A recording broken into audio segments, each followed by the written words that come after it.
Oke, bismillahirrahmanirrahim. Assalamualaikum warahmatullahi wabarakatuh. Sebelumnya izin memperkenalkan diri, saya Adam Wali, seorang mahasiswa dari Perguruan Tinggi STI Siliwangi Garut, Prodi Pendidikan Agama Islam semester 4. Pada kali ini saya akan membahas suatu permasalahan atau suatu kasus yang sangat unik dan sangat menarik di kalangan para remaja, terutamanya seorang remaja yang sedang mengalami atau sedang melewati jenjang pendidikan. Nah, perlu kalian ketahui bahwasannya ketika kita melihat satu kasus tentang kecanduan media sosial di kalangan remaja, ini adalah suatu hal yang sudah marak dan sudah lumrah, bahkan ini sudah jadi satu budaya yang sangat dinormalisasi pada zaman sekarang. Dan menurut data riset, hal tersebut terjadi pada beberapa tahun ke belakang, terutamanya di tahun 2019 ketika terjadinya marak COVID-19 atau penyakit virus yang mana penyakit tersebut berdampak sangat besar bagi seluruh leading sektor, mau itu dari pendidikan, kesehatan, dan lain-lain. Nah, lalu karena terjadinya penyebab tersebut, terjadinya COVID-19, maka ini adalah suatu hal yang sangat menjadi dampak besar bagi para kalangan remaja, yang mana ketika terjadinya COVID-19, ketika terjadinya hal tersebut, para remaja yang sedang berpendidikan di bangku sekolah, mereka diperintahkan oleh para pemerintah untuk melakukan pembelajaran secara daring, yang mana otomatis pembelajaran itu menggunakan media sosial atau menggunakan teknologi berbasis handphone, yang mana itu menjadi suatu tantangan berat bagi seorang remaja dan juga bagi seorang pendidik, yaitu guru. Nah, lalu apa sih faktor penyebabnya terjadinya kecanduan media sosial tersebut? Yang pertama tadi, karena ada anjuran menggunakan media sosial di kalangan remaja, terutamanya yang ada di Indonesia, terjadilah suatu fenomena yang mana membuat pola pikir seorang siswa atau seorang remaja itu menjadi, oh ternyata kita harus menggunakan hal tersebut seperti teknologi, dan teknologi tersebut ternyata memudahkan kita. Ternyata teknologi itu bukan hal yang begitu sulit, malah kita bisa mempermudah segala sesuatu itu dengan secara instan, secara cepat. Namun dari situlah muncul dampak yang sangat buruk dan juga ada dampak yang sangat baik, karena suatu hal tidak akan muncul ketika tidak ada dampak, dan dampak tersebut ada dampak baiknya dan ada dampak buruknya. Lalu apa sih dampak baik dari kecanduan media sosial dan apa sih dampak buruk dari kecanduan media sosial? Nah, sebenarnya untuk dampak baiknya itu tidak banyak. Dampak baiknya itu yang pertama yaitu ketika seseorang bisa menggunakan media sosial walaupun dia kecanduan, tapi menggunakannya itu, memanajemennya, mengelolanya itu secara baik, maka media sosial itu akan memberikan manfaat seperti bisa menghasilkan kita uang, bisa menambah pengetahuan bagi diri kita, karena dari media sosial pun kita bisa belajar segala sesuatu hal. Bahkan di era sekarang, di era globalisasi, di era disrupsi, yang mana perkembangan teknologi itu sudah meningkat, kita bisa mempelajari beberapa hal secara instan.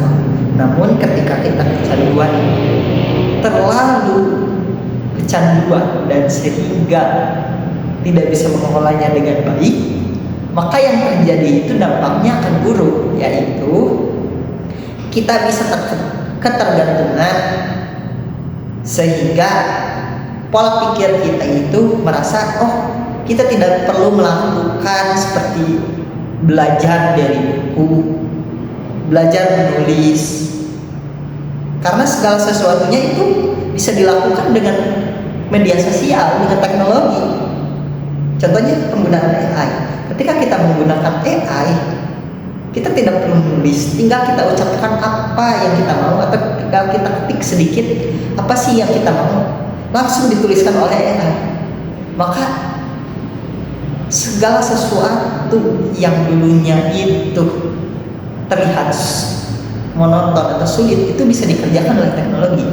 Memang itu terlihat baik, namun ketika kita ketergantungan dan kecanduan terus menerus, maka pola pikir kita dan otak kita akan rusak secara tidak langsung. Nah, lalu setelah itu, ketika kita analisis lebih dalam, apakah kita boleh menggunakan media sosial? Menurut kajian yang dilakukan dalam bidang pendidikan, penggunaan media sosial ataupun teknologi berbasis seperti AI yang menggunakan handphone, laptop, dan hal-hal yang lainnya berbasis teknologi itu perlu dikuasai oleh para remaja. Namun dari segi pengelolaannya itu yang harus dikelola, karena menurut pendidikan Islam juga, menurut Ibnu Al-Farabi dulu pernah dikatakan, kita harus mengikuti perkembangan zaman.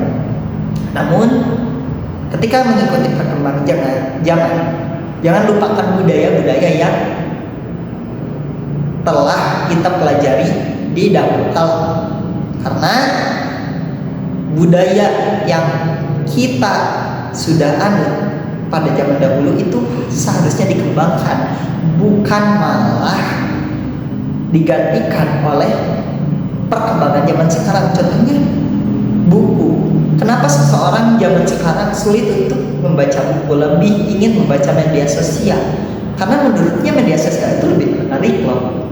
Padahal buku juga itu sebenarnya menarik, karena hal tersebut bisa menambah wawasan. Itu bagi saya yang sudah mengerti apa sih fungsinya buku dan apa sih fungsinya media sosial.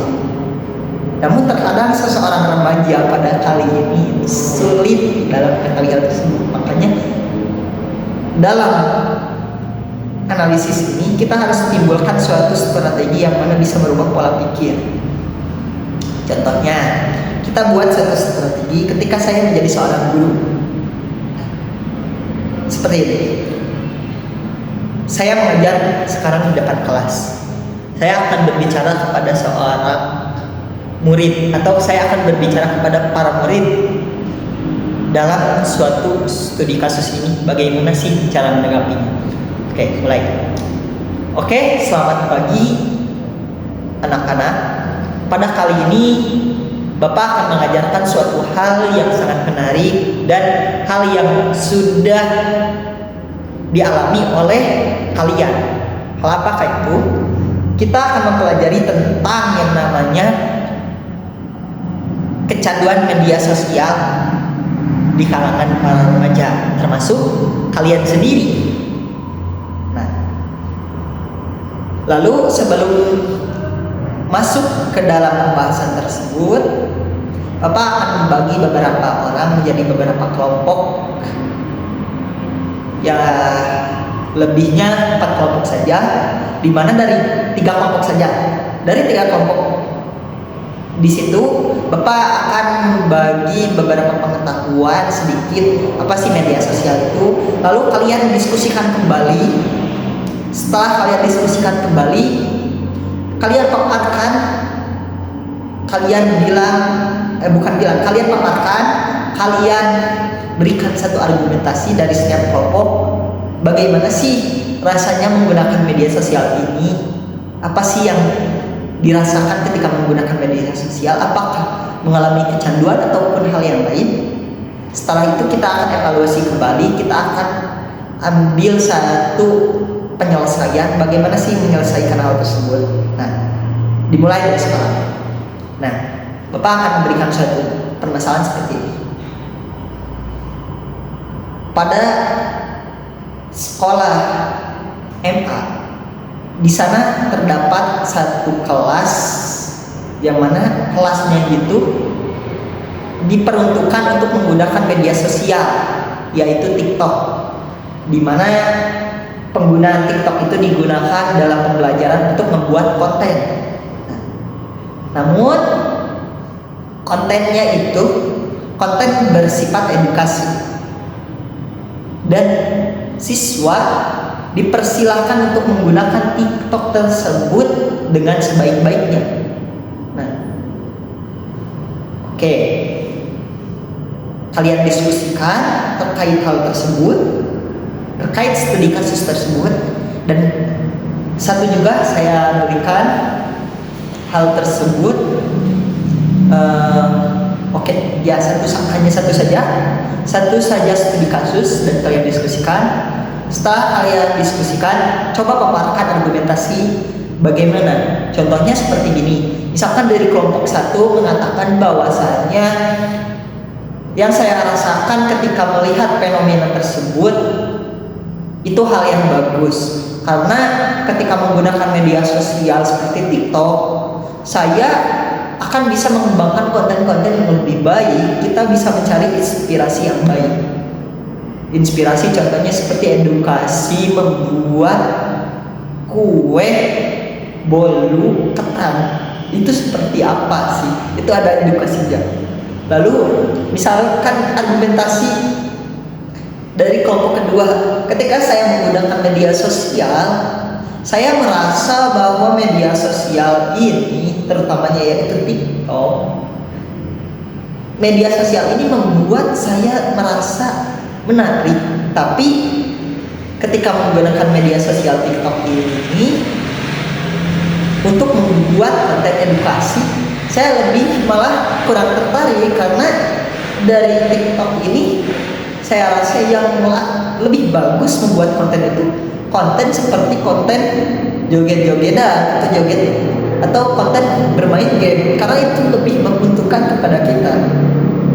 Lalu yang selanjutnya dari kelompok 3 mengatakan bahwasanya ketika saya menggunakan TikTok, saya rasa saya flat saja, tidak merasakan apa-apa. Ketika disuruh menggunakan media sosial seperti TikTok, dan dari TikTok itu kita harus mengembangkan, membuat konten edukasi. Saya rasa konten edukasi tersebut ya saya lakukan saja. Nah, mungkin bisa seperti itu. Nah, tapi menurut Bapak, ketika kita menggunakan media sosial seperti TikTok, kita evaluasi kembali dari pertanyaan tersebut, apa sih yang harus dibenahi. Oke lah, menurut tadi kelompok 1 benar, kita bisa menggunakan media sosial sebagai bentuk edukasi, membuat video edukasi, dan contohnya seperti edukasi membuat bolu ketan. Itu hal yang bagus, kita bisa menambah wawasan dan kita bisa memberikan wawasan kepada orang lain. Lalu yang kedua itu menurutnya, daripada membuat edukasi, lebih baik kita membuat konten joget-jogetan, konten game, itu lebih menarik dan bisa menjadi hiburan bagi kita. Oke, terus yang ketiga, saya merasa flat saja lah, membuat konten itu tidak sangat membuat saya seperti wow gitu. Jadi seperti ketika membuat tugas konten tersebut menggunakan TikTok media sosial itu biasa saja. Saya hanya mengerjakan tugas, padahal kalau kita riset kembali dari 3 permasalahan itu, bisa timbul satu proses pemecahan masalah. Kenapa sih menurut dia seperti itu? Berarti dari segi pengelolaannya, menurut kelompok 1 itu media sosial itu bisa dikembangkan kembali sebagai bahan edukasi. Tapi menurut kelompok 2, kenapa seperti itu? Karena pemecahan yang dilakukan oleh kelompok 2, pemecahan masalahnya tersebut merasa bahwa edukasi media sosial itu tidak perlu loh, yang perlu hal yang lebih menarik buat kita. Lalu menurut kelompok 3 itu tidak terjadi permasalahan, tidak terjadi pemecahan masalah, lebih ke ya sudah-sudah aja lah pemecahan masalahnya, kita sudahi saja, kita buat konten saja, kita jangan terlalu menanggapi permasalahan tersebut. Nah, mungkin seperti itu. Nah, untuk pembahasan kali ini mungkin cukup sekian, yang mana pada kali ini saya membahas suatu hal yang mana saya simpulkan bahwa hal tersebut adalah, kesimpulannya, kita menggunakan media sosial. Kesimpulannya pada kali ini saya membahas tentang kecanduan media sosial yang sudah terjadi pada seorang remaja, yang mana saya kaitkan juga seperti tadi dengan model pembelajaran, yaitu problem based learning. Dan dari model pembelajaran kita itu timbullah suatu strategi, yang mana strateginya itu untuk meminimalisir bagaimana sih pola pikir seseorang, supaya seseorang itu mengetahui, oh ternyata ini gini, ternyata ini gini. Ternyata kecanduan media sosial itu bisa buruk dampaknya, bisa juga baik dampaknya. Dan rekomendasi dari saya, ketika kita mengalami suatu kasus seperti kayak kecanduan media sosial, problem based learning atau model tersebut bisa diterapkan oleh para guru-guru di sekolahnya masing-masing. Karena seorang murid tidak akan bisa tercipta pola pikirnya ketika tidak diarahkan oleh seorang guru. Dan guru itu harus mengarahkan dengan baik, mendidik dengan baik, dan bisa memberi suatu hal yang baik. So, sekian dari saya. Allahumma fiqillahi ahwa mitori. Mohon maaf bila ada kesalahan, karena kesalahan itu datangnya dari saya dan kebaikan itu datangnya dari Allah. Sekian. Assalamualaikum warahmatullahi wabarakatuh.